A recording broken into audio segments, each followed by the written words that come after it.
வணக்கம். இப்ப நம்ம வந்து 6ஆம் வகுப்பு தமிழ்ல இருக்கிற முதல் பருவத்துக்குரிய இலக்கணத்த மட்டும் பார்க்கலாம். முதல் 3 இயல்ல இருக்க இலக்கணங்கள் மட்டும். அப்படியே ஒரு ஒரு டேர்மா நம்ம கவர் பண்ணலாம். இப்போ ஃபர்ஸ்ட் இயல் 1ல பார்த்தோம்னா, ஃபர்ஸ்ட் நமக்கு 6ஆம் வகுப்புல பார்த்தீங்கன்னா, தமிழ் எழுத்துக்களுடைய வகையும் தொகையும் அப்படின்னு குடுத்துருக்காங்க. ஸோ நமக்கு தெரியும். தமிழ் எழுத்து இப்போ ஃபர்ஸ்ட் பார்த்தோம்னா, நமக்கு முதல்ல என்னது பேசிட்டு தான் இருந்திருப்பாங்க. ஸோ அந்த மொழிய வந்து என்ன பண்ணியிருப்பாங்கன்னா, மொத பேசிட்டு இருந்திருப்பாங்க. அதுக்கப்புறமேல்ட்டு தான் என்ன பண்ணுவாங்கன்னா, அ கொஞ்சம் கொஞ்சமா அது இம்ப்ரூவ்மெண்ட் ஆயி, டெவலப் ஆயி தான் என்ன பண்ணியிருக்குன்னா, அது வந்து எழுத்து வடிவத்துக்கு வந்துச்சு. சரிங்களா? ஸோ அப்ப வந்து மொழிய வந்து எவ்வாறு பேசவும், எழுதவும் வேண்டும் அப்படின்றத எப்படி பேசணும், எப்படி எழுதணும் அப்படிங்கிறத ஒரு வரையறை செஞ்சாங்க இல்லைங்களா? அந்த வரையறை தான் என்ன அப்படின்னு பார்த்தோம்னா இலக்கணம். இலக்கணம்னா வேற ஒண்ணும் இல்ல. ஒரு மொழியை எப்படி பேசணும், எப்படி எழுதணும் அப்படின்றதுக்கு ஒரு வரையறை. ஸோ அந்த வரையறை தான் என்ன அப்படின்னா இலக்கணம். நம்ம இங்கிலீஷ்ல கிராமர், இங்க நமக்கு தமிழ்ல இலக்கணம். அவ்வளவுதான். ஸோ அந்த தமிழ் மொழியில இலக்கணம் எத்தனை இருக்கு அப்படின்னு பார்த்தீங்கன்னா, இலக்கண வகைகள் 5. சரிங்களா? என்னென்ன இருக்கு அப்படின்னு பார்த்தீங்கன்னா, எழுத்து இலக்கணம், சொல்லிலக்கணம், பொருள் இலக்கணம், யாப்பிலக்கணம், அணி இலக்கணம். ஸோ 5 வகையான இலக்கணங்கள் இருக்கு. இதுல நம்ம ஃபர்ஸ்ட் பார்க்க போறது எழுத்து இலக்கணம். ஸோ எழுத்து இலக்கணம் அப்படின்னா எப்படி இருக்கும் அப்படின்னா, அந்த ஒலி வடிவமா எழுப்பப்படுறதும், வரி வடிவமா எழுதப்படுறதும். நம்ம எழுதுறோம் இல்லைங்களா? இதுக்கு பேரு வரி வடிவம். சரிங்களா? இதை என்னன்னு சொல்லுவோம்? அப்படின்னு சொல்லுவோம். அப்ப அது என்ன வடிவம்னா ஒலி வடிவம். அப்ப எழுத்துங்கிறது என்ன அப்படின்னு பார்த்தோம்னா, இந்த ஒலி வடிவமாக எழுப்புறதும், வரி வடிவமா எழுதுறதும் தான் என்ன அப்படின்னு பார்த்தோம்னா எழுத்து. சரிங்களா? இப்போ இதுல நமக்கு எழுத்துக்கள்ல ஃபர்ஸ்ட் நம்ம எதை சொல்லுவோம்? உயிர் எழுத்து. ஸோ நம்ம உயிர் வாழ்றதுக்கு எது வந்து ரொம்ப ரொம்ப அவசியம்? காற்று. சரிங்களா? ஸோ அதே மாதிரி இயல்பாக அந்த காற்று வெளிப்படும் போதே வெளிப்படும். வாயை திறந்து மூடுறோம் இல்லைங்களா? அந்த மாதிரி இருக்கிறதுனாலையும், உதடுகளை வந்து விரிக்கிறதுனாலையும், என்ன வரும்? குவிக்கிறதுனாலையும் பார்த்தீங்கன்னா, அந்த ஒலி வரும். ஸோ அதனாலதான் அதை என்னன்னு சொல்லுவாங்கன்னா உயிர் எழுத்துக்கள். அப்போ உயிர் எழுத்துக்கள் வந்து எப்படி வந்து பிறக்குதுன்னா, வாயை திறப்பதாலும், வாயை வந்து நம்ம குவிப்பதாலும் தான் என்ன வருது அப்படின்னு பார்த்தீங்கன்னா உயிர் எழுத்துக்கள். ஸோ நமக்கு உயிர் எழுத்து என்னன்னு தெரியும். அ முதல் அவ் வரை உள்ள 12 எழுத்துக்களும் தான் என்னன்னு சொல்லுவோம்னா உயிர் எழுத்துக்கள் அப்படின்னு சொல்லுவோம். ஓகேங்களா? நமக்கு இது தெரியும். இந்த உயிர் எழுத்துக்களுடைய நம்ம ஒலிக்கிற அளவு அ, ஆ, இ, ஈ, உ, ஊ அப்படின்னு சொல்றோம். அப்போ ஒலிக்கிற அந்த அளவு குறைந்து ஒலிச்சுது அப்படின்னா அது குறில். சரிங்களா? நீண்டு ஒலிச்சுது அப்படின்னா நெடில். இந்த 12ல நமக்கு குறில் எழுத்துக்கள் 5 தான். எது எது அப்படின்னு பார்த்தீங்கன்னா, அ, இ, உ, ஏ, ஓ. இந்த 5 எழுத்துக்கள் தான் குறில் எழுத்துக்கள். அப்போ ஆக்கு ஆ, ஈக்கு ஈ, ஊக்கு ஊ, ஏக்கு ஏ, ஓக்கு ஓ. இதோடைய நெடில் எழுத்துக்கள் வந்துரும். இது இல்லாம ஐயும் அவ்வும் எதுல வரும்னு பார்த்தீங்கன்னா நெடில் எழுத்தா நீண்டு தான் ஒலிக்கும். சரிங்களா? அதனால நமக்கு நெடில் எழுத்துல தான் ஐயும் அவ்வும் சேருது. அதனால நமக்கு பார்த்தோம்னா 7 எழுத்துக்கள் என்னவா இருக்கும்னா நீண்டு ஒலிக்கும். அதனால இது நெடில் எழுத்து. இந்த அ, இ, உ, ஏ, ஓ இதெல்லாம் வந்து ஷார்ட்டா ஒலிக்கிறதுனால இது குறுகி ஒலிக்குது. அதனால இதை வந்து குறில் எழுத்துக்கள் அப்படின்னு சொல்லுவாங்க. சரிங்களா? குறுகி ஒலிக்கிறதுனால இந்த 5ம் என்னன்னு பார்த்தீங்கன்னா குறில் எழுத்துக்கள். இது 7ம் நீண்டு ஒலிக்கிறதுனால இதுக்கு பேரு நெடில் எழுத்துக்கள். இப்ப நம்ம என்ன பார்த்தோம்? இலக்கணம்னா என்ன அப்படின்னா, நம்ம வந்து ஒரு மொழியை வந்து பேசவும் எழுதுறதுக்கும் ஒரு வரையறை கொடுத்தாங்க. அதுதான் இலக்கணம். அந்த இலக்கணம் வந்து 5 வகைப்படும். எழுத்திலக்கணம், சொல்லிலக்கணம், பொருள் இலக்கணம், யாப்பிலக்கணம், அணி இலக்கணம். அதுல ஃபர்ஸ்ட் நம்ம பார்க்க போறது எழுத்திலக்கணம். எழுத்திலக்கணத்துல ஃபர்ஸ்ட் நம்ம எதை பார்க்கிறோம் அப்படின்னா உயிர் எழுத்து. உயிர் எழுத்துனா ஆவுல இருந்து அவ்வு வரை இருக்கிறது உயிர் எழுத்து. அந்த உயிர் எழுத்தை எப்படி பிரிக்கிறாங்க? அந்த 12 எழுத்துக்களையும் பார்த்தோம்னா குறில், நெடில் அப்படின்னுட்டு எதை வச்சு பிரிக்கிறாங்கன்னா அதோடைய ஒலிகளை வச்சு பிரிக்கிறாங்க. அப்ப குறைந்து ஒலிக்கிறத குறிலனும், நீண்டு ஒலிக்கிறத நெடில்னு சொன்னாங்க. அப்ப குறைந்து ஒலிக்கிற எழுத்துக்கள் என்னன்னா அ, இ, உ, ஏ, ஓ. இது 5 மட்டும்தான். சரிங்களா? மீதி இருக்கிற 7 எழுத்துக்களும் 12ல மீதி இருக்கிற 7 எழுத்துக்கள் எதா இருக்கும் அப்படின்னா நெடில் எழுத்துக்களா இருக்கும். ஓகேங்களா? அதுக்கு அடுத்து பார்த்தோம்னா, இப்ப நமக்கு மாத்திரை. மாத்திரைனால என்னது? இந்த கால அளவு தான். அந்த கால அளவை குறிக்கிறது தான் மாத்திரை அப்படின்னு சொல்லுவாங்க. ஒரு மாத்திரை அப்படின்னா நம்மளுடைய கண் அப்படி மூடி துறப்புறோம் இல்லைங்களா? அதான் ஒரு முறை கண் இமைக்கவோ அல்லது ஒரு முறை கை நொடிக்கோ அப்படி சொடக்கு போடுவோம் நம்ம அப்படி. சரிங்களா? அந்த சொடக்கு போடுறது. அதுதான் ஒரு மாத்திரை. அப்போ கண் இமைக்கிறதுக்கு முன்னாடி, சொடக்கு போடுறதுக்கு முன்னாடி அப்படின்னு எடுத்துக்கிட்டோம்னா, அது அரை மாத்திரை. சரிங்களா? அப்போ ஒரு மாத்திரை அப்படின்னா, ஒரு முறை கண் இமைக்கவோ அல்லது ஒரு முறை கை நொடிக்கவோ ஏற்படுறது ஒரு மாத்திரை. அப்ப ஒரு முறை கண் இமைக்கிறதுக்குள்ளார அந்த குறில் எழுத்த ஒழிச்சிருவோம். அதனாலதான் அது வந்து ஒரு மாத்திரை. சரிங்களா? இப்ப நமக்கு அடுத்து மெய் எழுத்துக்கள். நமக்கு தெரியும். குறில் எழுத்துக்கு வந்து கால அளவு ஒரு மாத்திரை. நெடில் எழுத்துக்கு கால அளவு 2 மாத்திரை. நெக்ஸ்ட் பார்த்தோம்னா மெய் எழுத்துக்கள். மெய் எழுத்துக்கள்லாம் என்னது அப்படின்னு பார்த்தோம்னா, அந்த இக்கு, இங்கு, இச்சு, இட்டு, இன்னு மொத்தம் 18 எழுத்துக்கள் வந்து நமக்கு தெரியும் மெய் எழுத்துக்கள். ஸோ மெய் அப்படின்னா என்ன பொருள்னா உடம்பு அப்படின்னு அர்த்தம். ஸோ மெய் எழுத்துக்கள் வந்து உடல் இயக்கத்தால தான் என்ன பண்ணணும்னா நமக்கு வந்து அந்த ஒலி வந்து கேட்கும். சரிங்களா? ஒலிக்க உடல் இயக்கத்துடைய பங்கு வந்து ரொம்ப அவசியமா இருக்கும். நீங்க சொல்லி பாருங்களேன். அ, இ, ஓ அப்படிலாம் சொன்னீங்கன்னா அந்த வாயை தொறக்கறதுனால மட்டும்தான் அது வரும். ஆனா இந்த இக், இச், இட், இன் அப்படின்னு சொல்லி பாருங்களேன், ஒரு அதிர்வு ஏற்படும். சரிங்களா? அப்ப வல்லின எழுத்துக்கள்லாம் சொல்லும் பொழுது அந்த அதிர்வு நமக்கு அந்த நெஞ்சில ஏற்படும். சரிங்களா? அந்த மாதிரி ஒரு ஒரு எழுத்துக்களுக்கும் ஒரு ஒரு இடம் பிறப்பிடம் இருக்கு. ஸோ நம்ம அதை நெக்ஸ்ட் பார்ப்போம். இதுதான் இங்க சொல்றேன். ஓகேங்களா? அப்போ மெய்யெழுத்துக்கள் அப்படின்னா இக்குல இருந்து இன்னு வரைக்கும் இருக்கிற 18 எழுத்துக்களும் மெய்யெழுத்துக்கள். இந்த மெய்யெழுத்துக்கள் பார்த்தீங்கன்னா உடல் இயக்கம் தான் முக்கிய காரணம். அந்த மெய்யெழுத்துக்கு வந்து அந்த ஒலிக்கு வந்து ஒலிக்கிறதுக்கு எது காரணம் அப்படின்னா உடல் இயக்கம். சரிங்களா? உயிரெழுத்தை பொறுத்த வரைக்கும் வாயை வந்து திறப்பதனாலையும் உதடுகள் குவிக்கிறதுனாலையும் தான் வந்து உயிரெழுத்துக்கள் வந்து ஒலிக்குது. ஆனா மெய்யெழுத்தை பொறுத்த வரைக்கும் கண்டிப்பா முக்கியமானது என்னது? உடலுடைய இயக்கம் அவசியம். ஸோ அதனாலதான் மெய் அப்படின்னா உடம்பு அப்படின்னு சொல்றாங்க. இந்த மெய்யெழுத்தை 3ஆ பிரிச்சிருக்காங்க. வல்லினமை, மெல்லினமை, இடையினமை. நமக்கு தெரியும் கசட தபர வல்லினம் அப்படின்னு நம்ம சொல்லுவோம். அப்ப கசட தபர வல்லினம்னா அது வந்து கசட தபர கிடையாது. ஆக்சுவலா அது மேல புள்ளி வச்சு இக்கு, இச், இட், இத், இப்ப, இரு இதுதான் வல்லின மெய் எழுத்துக்கள். நமக்கு வந்து அந்த மாதிரி படிக்க சிரமமா இருக்குன்றதுக்காக தான் நம்ம கசட தபர. அப்ப வல்லினம் எது அப்படின்னு கொஸ்டின் கேட்டுட்டாங்கன்னா கசட தபர நம்ம எழுதக்கூடாது. அது மேல கண்டிப்பா புள்ளி வச்சிருக்கா, அது மெய்யெழுத்தான்றதை பார்க்கணும். சரிங்களா? அப்போ கசர தபரன்றது நாம வந்து ஒரு க்ளூக்கு தான் கசர தபர வல்லினம் அப்படின்னு வச்சுக்கிறோம். ஓகேங்களா? இந்த என்ன அப்படின்னா இந்த கசர தபர வல்லினம் இந்த எழுத்துக்கள் எல்லாம் வன்மையா ஒலிக்கும். அதனாலதான் அது என்னன்னு சொல்றோம்னா வல்லினம் அப்படின்னு சொல்றோம். ஞஞன நம்மன மெல்லினம். நம்ம சொல்லக்குள்ளேயே அது மூக்கால ஒலிக்கிற மாதிரி இருக்கும். ஸோ அதுதான் ஞஞன நம்மன. அப்ப அது வந்து ரொம்ப மென்மையா ஒலிப்போம். அதனாலதான் அது மெல்லினம் சொல்லுவாங்க.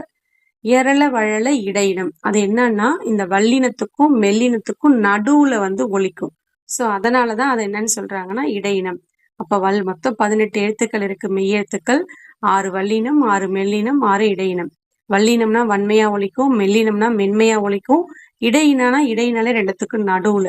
ஸோ ரெண்டுத்துக்கும் நடுவுல ஒலிக்கும். சரிங்களா? இந்த மெய்யெழுத்துடைய மாத்திரை எவ்வளவு அப்படின்னு பார்த்தோம்னா அரை மாத்திரை அளவு தான் ஒலிக்கும். சரிங்களா? ஏற்கனவே நம்ம என்ன பார்த்திருக்கோம்? குறில் எழுத்துக்கள். குறில் வந்து ஒரு மாத்திரை, நெடில் வந்து 2 மாத்திரை. இப்ப நம்ம என்ன பார்க்கிறோம்னா மெய்யெழுத்து அரை மாத்திரை. சரிங்களா? நெக்ஸ்ட் இப்ப கொடுத்துருக்காங்க. அதான் இதெல்லாம் நீங்க ஒழிச்சு பாருங்க. வன்மையா ஒலிக்கும், மென்மையா ஒலிக்கும் அப்படின்றதுக்காக நமக்கு இங்க கொடுத்துருக்காங்க. சரிங்களா? அதுக்கடுத்து இப்ப நமக்கு வந்து உயிர்மெய். இப்ப நம்ம என்ன பார்த்துட்டோம்? உயிரெழுத்து பார்த்துட்டோம், மெய் எழுத்து பார்த்துட்டோம். இப்போ உயிர்மெய். உயிர்மெய் அப்படின்னா அந்த உயிர் எழுத்தும் மெய்யெழுத்தும் சேர்றதுனால பிறக்கிறது தான் உயிர்மெய் எழுத்துக்கள். சரிங்களா? மெய்யெழுத்து வந்து 18 இருக்கு, உயிரெழுத்து வந்து 12 இருக்கு. ஸோ இது ரெண்டும் சேரும். So 12 into 18. ஸோ ரெண்டுத்தையும் பெருக்குனீங்க அப்படின்னா என்ன வரும்? 12 இன்ட்டு 18 216 எழுத்துக்கள். அந்த 216 எழுத்துக்களும் உயிர்மெய் எழுத்துக்கள். பிளஸ் ஒரு 12 வந்து உயிரெழுத்து பிளஸ் 18 வந்து என்னது? மெய்யெழுத்து சேர்த்தா 246 பிளஸ் ஆயுத எழுத்து 1.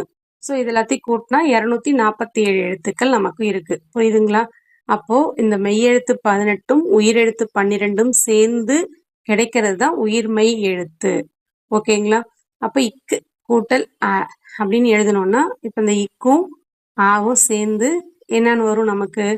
க அப்படின்னு வரும். இக்கு கூட்டல் ஆ அப்படின்னும் போது நமக்கு கா அப்படின்னு வரும். அப்போ மெய்யெழுத்தும் உயிரெழுத்தும் சேர்ந்து கிடைக்கிறதுனால வர்றதுதான் என்னதுன்னா உயிர்மெய் எழுத்துக்கள். ஓகேங்களா?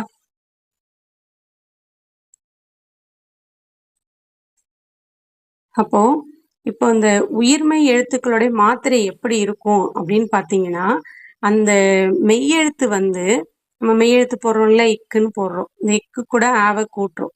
இந்த மெய்யெழுத்து வந்து இந்த நம்ம உயிர் குறில் கூட சேர்ந்ததுன்னா, நமக்கு அது உயிர்மெய் குறில். ஓகேங்களா? அப்போ உயிர்மெய் குறில் அப்படின்னா ஒரு மாத்திரை. சரிங்களா? அதே மாதிரி இந்த உயிரெழுத்து வந்து நெடில் எழுத்து கூட சேர்ந்து ஒலிக்கும் பொழுது நமக்கு என்ன கிடைக்கும்னா உயிர்மெய் நெடில். அப்ப இக்கு பிளஸா கா. அப்ப இது உயிர்மெய் நெடில். அப்ப இதுக்கு எத்தனை மாத்திரை? நெடிலுக்குரிய மாத்திரை. நெடிலுக்கு எத்தனை மாத்திரை? 2 மாத்திரை. அப்போ இதுக்கு 2 மாத்திரை. அதே இக்கு பிளஸ் இ அப்படின்னும் போது கி. அப்ப இது என்னது? ஒரு மெய்யெழுத்து வந்து உயிர்க்குறில் கூட தான் சேருது. அதனால இது உயிர்மெய் குறில். அப்ப குறிலுக்கு எத்தனை மாத்திரை? 1 மாத்திரை. அப்ப இதுக்கு 1 மாத்திரை. சரிங்களா? அதுதான் நமக்கு வந்து உயிர்மெய் எழுத்தை பொறுத்த வரைக்கும் அந்த மெய் எழுத்து வந்து உயிர்க்குறில் கூட சேர்ந்ததுன்னா உயிர்மெய் குறில். உயிர் நெடில் கூட சேர்ந்துச்சுன்னா உயிர்மெய் நெடில். குறில்னா 1 மாத்திரை, நெடில்னா 2 மாத்திரை. ஓகேங்களா? நெக்ஸ்ட் பார்த்தோம்னா ஆயுத எழுத்து. நமக்கு தெரியும் ஆயுத எழுத்துனா இதுதான் என்னது நமக்கு அக். இதான் ஆயுத எழுத்து. சரிங்களா? இந்த தமிழ் மொழியில வந்து உயிர் மெய் உயிர்மெய் இந்த எழுத்துக்கள் தவிர தனித்து ஒன்னே ஒன்று இருக்கும். ஸோ அதுதான் என்ன அப்படின்னு பார்த்தீங்கன்னா ஆயுத எழுத்து. இந்த ஆயுத எழுத்து வந்து ஒலிக்கிற கால அளவு எவ்வளோன்னா அரை மாத்திரை தான். சரிங்களா? நமக்கு வந்து எது இதெல்லாம் என்ன மாத்திரை பார்த்துட்டு வரோம். அந்த மாத்திரைகள் ரொம்ப அவசியம். இது தெரிஞ்சாதான் நம்ம வந்து ஆயுத குறுக்கம், அவுகார குறுக்கம் அதெல்லாம் நம்ம பார்க்கறதுக்கு ஈஸியா இருக்கும். இப்போ நம்ம என்ன பார்த்துருக்கோம்னா குறில்னா 1 மாத்திரை, நெடில்னா 2 மாத்திரை. அதுக்கடுத்து என்ன பார்த்தோம்? மெய்யெழுத்துக்கள் பார்த்தோங்களா? மெய்யெழுத்து எத்தனை மாத்திரை ஒலிக்கும்? அரை மாத்திரை. ஆயுத எழுத்து என்னதான்? அரை மாத்திரை. அதுக்கடுத்து உயிர் மெய் எழுத்து வந்து அது உயிர்மெய் குறிலா இருந்துச்சுன்னா குறிலுக்குரிய 1 மாத்திரை தான். உயிர்மெய் நெடிலா இருந்ததுன்னா நெடிலுக்குரிய 2 மாத்திரை. சரிங்களா? இவ்வளவுதான் இப்ப இதுல இந்த எழுத்துக்களை பத்தி பார்த்துட்டோம். அடுத்து முதல் எழுத்து சார்பு எழுத்து. இந்த எழுத்துக்களை அடுத்து என்னவா பிரிக்கிறாங்க? எழுத்துக்கள்னா என்னன்னு பார்த்திருக்கோம். அப்புறம் அந்த எழுத்துக்களோட வகைகள். எழுத்துக்களை 2ஆ பிரிக்கிறாங்க. என்னன்னா ஒண்ணு முதல் எழுத்து, இன்னொன்னு சார்பு எழுத்து. இப்போ அந்த முதல் எழுத்து அப்படின்னா அதுதான் அடிப்படையா இருக்கும், பேஸா இருக்கும். இப்ப நம்ம சொல்றோம் இல்லைங்களா, உயிர் எழுத்து மெய் எழுத்து இது ரெண்டும் சேர்ந்துதான் உயிர்மெய் கிடைக்குதுன்னு சொல்றோம். அப்போ அந்த உயிரெழுத்தும் மெய்யெழுத்து தான் மற்ற எல்லா எழுத்துக்கள் பிறப்பதற்குமான அடிப்படை. அதனாலதான் அதை முதல் எழுத்து அப்படின்னு சொல்றாங்க. அப்ப முதல் எழுத்து அப்படின்னா என்ன அப்படின்னா உயிரெழுத்துக்கள் 12, மெய்யெழுத்துக்கள் 18. இது ரெண்டும் சேர்ந்ததுதான் என்ன அப்படின்னா முதல் எழுத்துக்கள். அப்ப இது ஒரு 12, இது ஒரு 18. ரெண்டத்தையும் கூட்டுனீங்கன்னா எவ்வளவு இருக்கும்? 30. சோ இதுதான் வந்து என்ன எழுத்துக்கள் அப்படின்னா முதல் எழுத்துக்கள். அப்ப முதல் எழுத்துக்கள் மொத்தம் எத்தனை இருக்குன்னா 30 எழுத்துக்கள். என்னன்னா உயிரெழுத்துக்கள் 12, மெய்யெழுத்துக்கள் என்னது 18. இந்த 30 எழுத்துக்களும் தான் என்ன எழுத்துக்கள்னா முதல் எழுத்துக்கள். இந்த எழுத்துக்கள் என்ன பண்ணாதுன்னா இது தோன்றதுக்கு வந்து இயங்குவதற்கு முதல் எந்த எழுத்து தோன்றனாலும் மீதி இருக்கிற அந்த 216 உயிர்மெய் எழுத்துக்கள் இருக்கு இல்லைங்களா, அது உருவாகணும் அப்படின்னா அதுக்கு இது ரெண்டும் தான் அடிப்படை. ஸோ அதனாலதான் இதை என்னன்னு சொல்றாங்கன்னா முதல் எழுத்துக்கள். இதை தவிர்த்து மீதி இருக்கிற எழுத்துக்களை தான் என்னன்னு சொல்றாங்கன்னா சார்பு எழுத்துக்கள். அப்ப சார்பு எழுத்துக்கள் எத்தனை வகைப்படும் அப்படின்னா சார்பு எழுத்துக்கள் 10 வகைப்படும். சரிங்களா? அது என்னன்னா உயிர்மெய், ஆயுதம், உயிரிழப்படை, ஒற்றளப்படை, குற்றியலிகரம், குற்றியலுகரம், ஐகார குறுக்கம், அவுகார குறுக்கம், மகர குறுக்கம், ஆயுத குறுக்கம். சரிங்களா? இப்ப இதுல பாத்தீங்கன்னா அளப்படை எத்தனை இருக்குன்னா 2 இருக்கு. உயிரிழப்படை, ஒற்றளப்படை. ஓகேங்களா? அடுத்து குறுக்கம் எத்தனை இருக்கு பாத்தீங்கன்னா ஐகார குறுக்கம், அவுகார குறுக்கம், மகர குறுக்கம், ஆயுத குறுக்கம் 4 இருக்கு. சரிங்களா? மொத்தம் இதுல 10. நம்ம படிக்கக்குள்ளே இந்த ஆர்டர்ல படிச்சுக்கணும். உயிர்மெய், ஆயுதம், உயிரிழப்படை, ஒற்றளப்படை, குற்றியலிகரம், குற்றியலுகரம், ஐகார குறுக்கம், அவுகார குறுக்கம், மகர குறுக்கம், ஆயுத குறுக்கம். ஸோ இது என்னன்னு நம்ம நெக்ஸ்ட் பார்க்கலாம். இப்ப நமக்கு லைனாவே நம்ம வந்து வகுப்பு வாரியா பார்த்துட்டு வந்துடலாம். சரிங்களா? இந்த 10 தான் என்ன அப்படின்னு பாத்தீங்கன்னா சார்பு எழுத்துக்கள். ஸோ இதுல ஃபர்ஸ்ட் ஒவ்வொன்றா பார்க்க போறோம். ஃபர்ஸ்ட் உயிர்மெய். உயிர்மெய்னா நமக்கு தெரியும். அந்த க, ஞ, ச, ஞ, ட, னன்னுட்டு அந்த காவல ஆரம்பிச்சு நவுல முடியும். அது எல்லாமே என்ன எழுத்துக்கள்? உயிர் மெய் எழுத்துக்கள். எத்தனை இருக்கு? 216. எப்படின்னா 12 வரிசைகள் இருக்கும் இல்லைங்களா, இப்படி வரிசையா இருக்கும். 12 வரிசைகள். ஒரு வரிசையில 18 எழுத்துக்கள் இருக்கும். அப்போ 12 × 18 216 எழுத்துக்கள். ஓகேங்களா?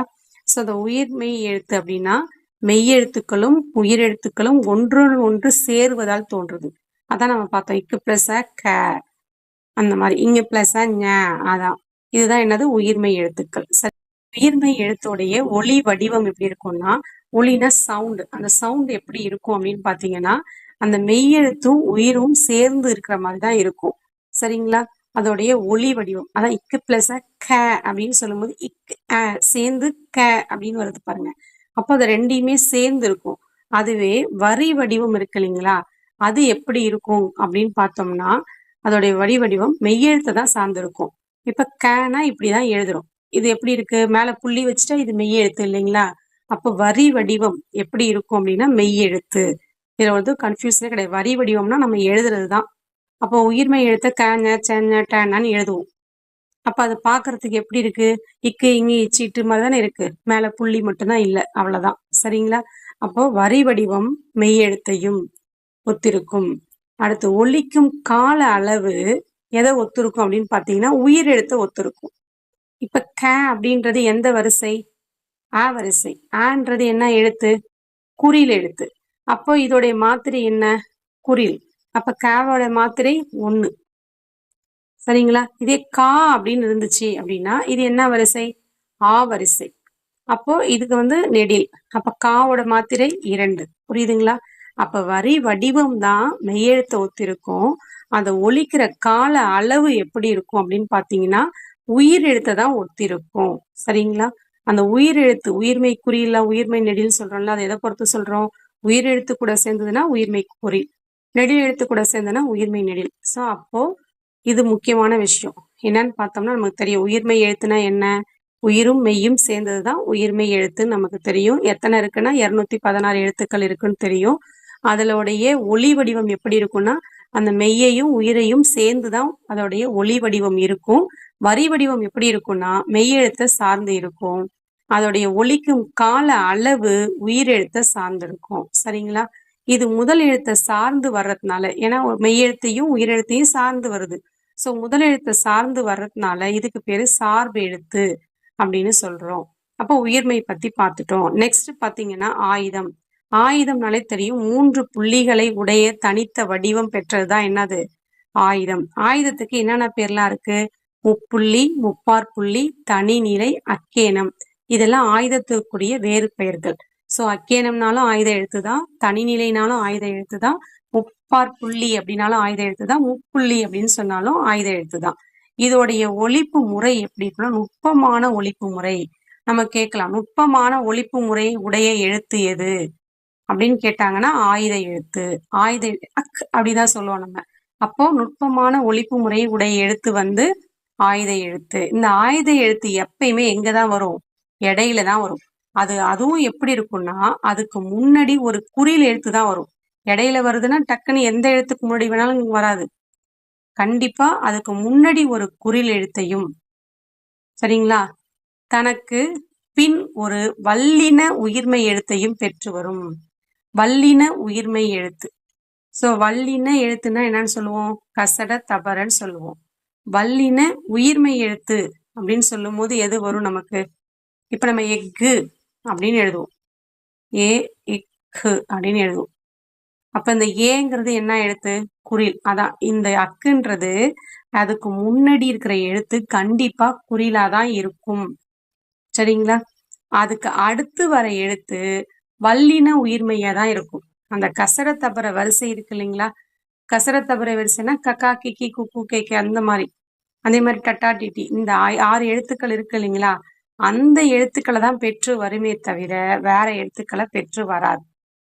இதுதான் சொல்றாங்க. அப்ப ஆயுதம்னா 3 புள்ளி இருக்கும். ஆயுதத்துக்கு வந்து 4 வகையில கூப்பிடுறாங்க. முப்புள்ளி, முப்பாற்புள்ளி, தனிநிலை, அக்கேனம் சொல்லிட்டு இதோடைய ஒலிப்பு முறை எப்படி இருக்குன்னா ரொம்ப ரொம்ப நுட்பமா இருக்கும். இது எப்பயுமே இடையில தான் வரும். அப்படி வரும்பொழுது இது என்ன செய்யும்னா, அதுக்கு முன்னாடி ஒரு குறில் எழுத்தையும், அதுக்கு பின்னாடி ஒரு வல்லின உயிர்மெய் எழுத்தையும் தான் அது பெற்று வரும். அதுக்கடுத்து இது எப்பயுமே தனித்துலாம் வரவே வராது. சரிங்களா? இது வந்து என்ன பண்ணுது? முதல் எழுத்தாகிய உயிரையும் மெய்யையும் சார்ந்து இயங்குறதுனால இதை என்னன்னு சொல்றாங்கன்னா ஆயுத எழுத்தையும் சார்பு எழுத்து அப்படின்னு சொல்றாங்க. அந்த முதல் எழுத்து சார்ந்து வருது. ஸோ அதனால இதுக்கு பேர் என்னன்னா சார்பு எழுத்து. ஸோ இவ்வளோதான் ஃபர்ஸ்ட் டேர்மு. தேங்க்யூ.